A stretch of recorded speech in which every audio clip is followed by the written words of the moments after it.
This is not one of those I changed my life and now I have it all figured out videos. I have been paying attention a lot lately to the things that make me feel off. You know those days where technically nothing is wrong, but you just don't feel like yourself? You don't feel polished, you don't feel productive, you don't feel confident, and you just feel a little all over the place. And I started realizing that for me, feeling more put together wasn't necessarily about adding more to my routine. There were actually a lot of things that I needed to stop doing.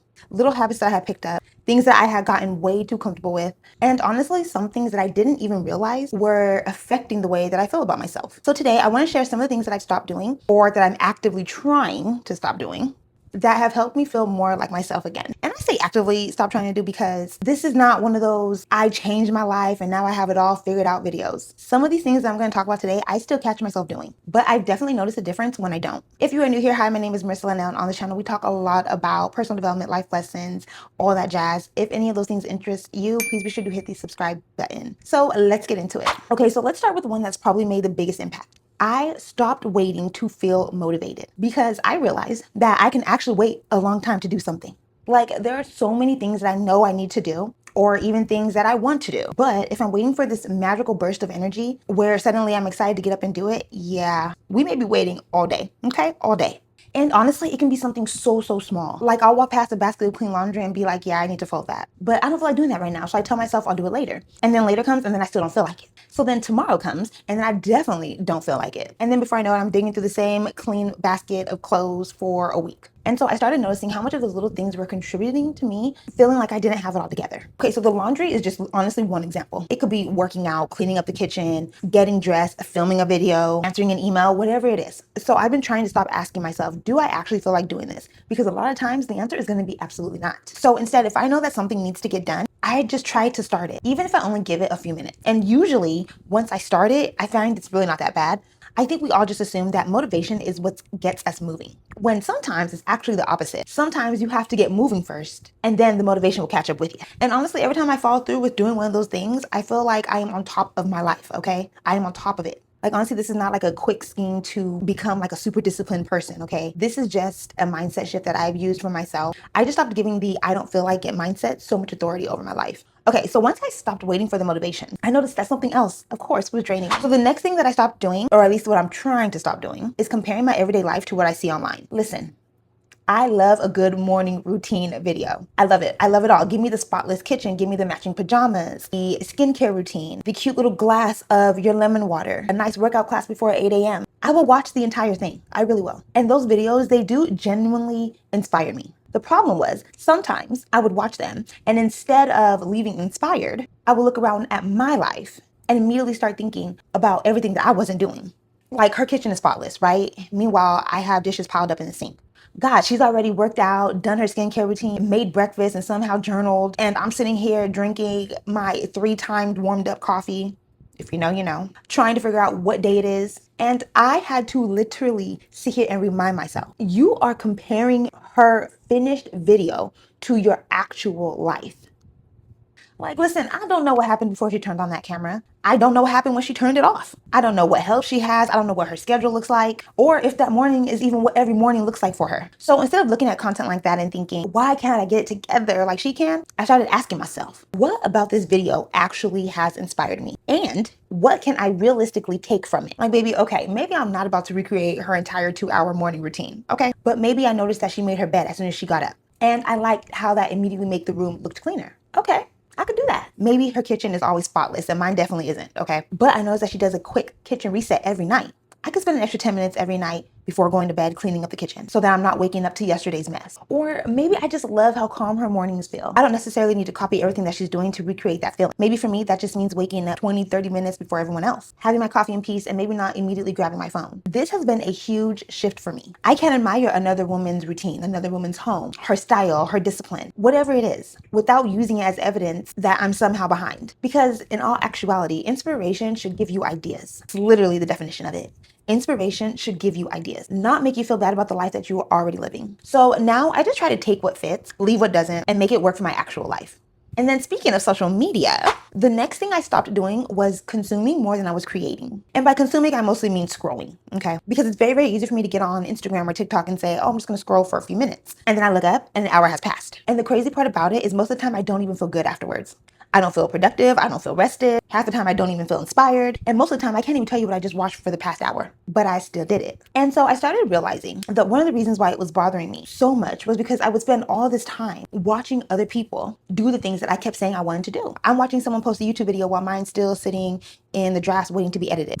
I'm watching somebody work out while I'm telling myself I'm gonna start walking again. I'm watching someone else clean and organize their house while I'm sitting on the couch looking at what a mess mine is. And at some point, I'm just like, okay, girl, get off the phone. Get off the phone. Now, listen, there is nothing wrong with consuming content. I love social media, obviously. And sometimes I genuinely do get ideas and inspiration from it.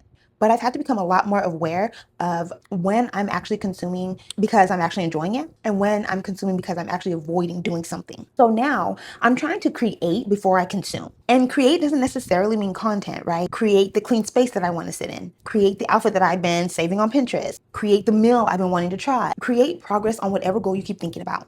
Because I've noticed that I genuinely do feel so much better when I'm actually participating in my own life instead of spending so much time watching everyone else live theirs. Okay, another habit that I had to let go of wasn't about productivity at all. The next one is probably one of the biggest ones for me because I am so guilty of this. I had to stop saving all the good things for some imaginary special occasion. And if you watch my last video, you already know we talked about this when it came to clothes. I am notorious for buying something I really, really love and then deciding that it's just too nice to wear anywhere. I literally be like, oh no, I'm gonna save this. Saving for what? I don't know. And then 6 months later, I either forgot I had it, my style changed, it don't fit me no more, the season is out, or I just don't want to wear it no more. So I really, really, really have been trying very hard to break this habit. And you guys, it's not just with clothes, it's literally with everything in my life. So one really small thing that I've really been doing is wearing my perfume everywhere. I have some perfumes that I absolutely love and adore. And for the longest time, there was a part of me that was like, okay, I cannot wear this until a special occasion or like a special event or where we're going to a certain place. Now, baby, I'm wearing that perfume to Target. I'm wearing it to go get coffee. I'm wearing it to go to the grocery store. I'm wearing it when I'm dressed up and I'm wearing it when I am casual. Because I realized those little things actually make me feel more put together. And I don't need to be going to a dinner or a special event or a special occasion to smell good. I don't need specific plans to wear the outfit that I love. I don't need to have company coming over to light that expensive candle that I have in my living room or to use nice dishes. And I think without realizing it, we can get into this habit of treating our everyday life like it's not special, like it's not special enough for the good things. Meanwhile, our everyday life is most of our life. The random Tuesday, the Target run, the work from home, getting coffee, running errands. Those are the days that we are actually living. So I'm trying to stop waiting for special occasions to give myself permission to enjoy things that I bought because I love them and they make me feel good. Honestly, sometimes you guys feeling more put together is just as simple as wearing the perfume. Even if the only place you're going to is Target. And while we're talking about everyday life, the next thing I stopped doing is saying yes to everything. And I don't just mean big commitments, okay? I'm talking about those little things that you agree to when in your head, you already know you don't really want to go. I know this because I do it all the time. Someone asks if you want to go somewhere and before you even check your calendar, you're like, yeah, I should be able to make that work. I say that all the time because now I'm thinking about it for the next 2 weeks, either trying to figure out how I'm going to fit it into my schedule, trying to rearrange things. And then when the day actually comes, I'm secretly hoping that the other person will cancel. And I realized how much unnecessary mental clutter I was creating for myself doing that. All because I didn't want to disappoint someone and saying no. I've had to learn that every time I'm saying yes to something, I am also giving that something a piece of my time and my energy. And I only have so much of both, okay? So now I'm trying to give myself a second before I automatically say yes. Do I actually want to do this? Do I realistically have time for this? And probably the biggest one is if I say yes to this, what am I going to have to move around or give up to make room for it? And you know what? Sometimes the answer is I want to go. I can go. Let's make it happen. But other times saying yes to something means I'm going to be rushing all day or I'm giving up my one free afternoon that I had all week. So now I'm realizing that feeling more put together has a lot to do with not constantly putting myself in situations where I'm just stretched too thin. I don't have to attend everything. I don't have to accept every invitation. I don't have to be available every time somebody needs something or asks something of me. And saying no doesn't automatically mean I'm being rude or selfish. Well, maybe a little bit selfish. But sometimes it just literally means I do not have room for that in my life right now. And the more comfortable I got with saying no, the less chaotic my life actually does feel. Okay, so this next one is kind of funny because I am very, very type A. Okay, I'm very type A. Like, I like things a certain way. I like knowing what's going on. I like things to be where they're supposed to be. But I actually do not think I'm naturally organized, which is crazy. How are you type A and not naturally organized? Organization is something that I definitely have to work at, something that I definitely have to be cautious about. Because if I don't, I am definitely the person that will put something down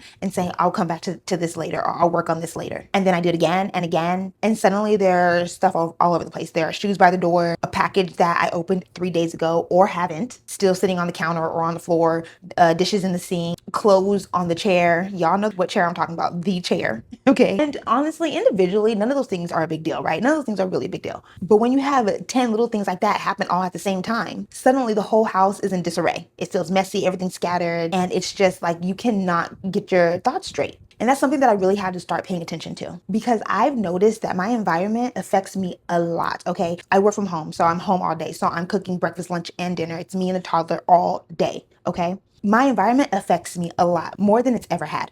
So if I walk in the kitchen in the morning and yesterday's dishes are still there, there's stuff all over the counter, and I have to clean before I can even make my coffee, I feel really behind versus how I feel waking up to a clean kitchen and just being able to start my day. Completely different feelings, okay? So I have been trying to get better at doing these nightly resets before they turn into a big major project. Like if I take my shoes off, I try to make sure I put them where they go. If I open the package, I try to break down the box and throw it away instead of letting it live by the door for the next like 3 business days. If I cook dinner, I try to clean as I go, or at least get the kitchen back together before I go to bed. And I'm definitely not perfect with this, okay? My house is lived in, absolutely lived in. I have a family, okay? There are going to be toys out all day, every day. Dishes are in the sink, laundry that needs to be folded. That's fine, that's life. My goal is not to have a spotless house at all times, because I know it's literally impossible, especially with having such a young family. If I try to do that, I would drive myself freaking insane. Yeah, so for me, the goal isn't to have a spotless house at all times. It's really about not constantly leaving things for future me to have to deal with, because future me already has enough to do. I promise you she does. And I realized that staying on top of those little things make me feel so much put together than having to constantly do these big, huge resets. So yes, I am very much type A. Am I naturally organized? Debatable. But I've learned that a few small resets throughout the day make it a whole lot easier for me to feel like I have a handle on things. Okay. And the last thing that I stopped doing, or again, something I'm actively working on, is talking to myself like my own enemy. Because I honestly do not think we realize how casually we can say some horrible things about ourselves. You look in the mirror, you say, I look so ugly. Or maybe you don't get anything done that day. I was so lazy today. Or you see somebody doing something that you want to be doing. I am so behind. You make a mistake. I am so stupid. Why did I do that? And we say these things so casually sometimes that we don't even register them being mean. They're just thoughts, right? But imagine someone followed you around all day saying those terrible things to you. You look terrible. You didn't do enough today. Everybody else is ahead of you. You should have done better. And at some point, you're going to be like, can you please just leave me the hell alone?